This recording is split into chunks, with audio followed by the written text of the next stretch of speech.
Mapagpalang araw po, mga minamahal kong mga viewers. At kung bago ka pa lamang sa aking channel baka pwede paki-subscribe. Team Kalingap, madaling araw nakarating sa Baguio at wag po muna skip ang aking video para malaman ang nilalaman nito. Masayang nakarating at ligtas sa Baguio ang Team Kalingap at K-Angels na nabilang at nakasama papuntang Baguio.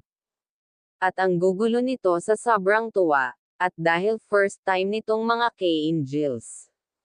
Syempre excited na sila, ngunit nakakalungkot, Bea naiwan dahil lagi itong nahihilo sa biyahe lalo't medyo mahabang oras ang kanilang biyahe.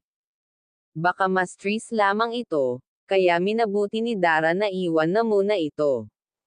Labag man sa kanyang kalooban na ayawanan ito da nag-sponsor nga po pala at sumagot ng pamasahe at gastusin ng mga K-Angels, maraming salamat po. Dahil sa inyo mararanasan nilang magligalig kahit sa simpleng panahon at pagkakataon. Sana ay maging masaya at mag-enjoy kayo sa inyong pagbabiyahe. Kuya Rab, may malaking pasabog at may surprise sa tatlong K-Angels na kasama. Ngunit may naririnig tayong may inggitan na nagaganap sa mga K-Angels. Sino kaya ito?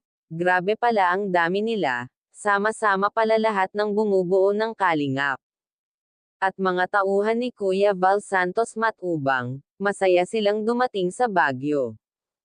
Kahit na madaling araw, K-Angels hindi pa rin makapaniwala na nandoon na sila.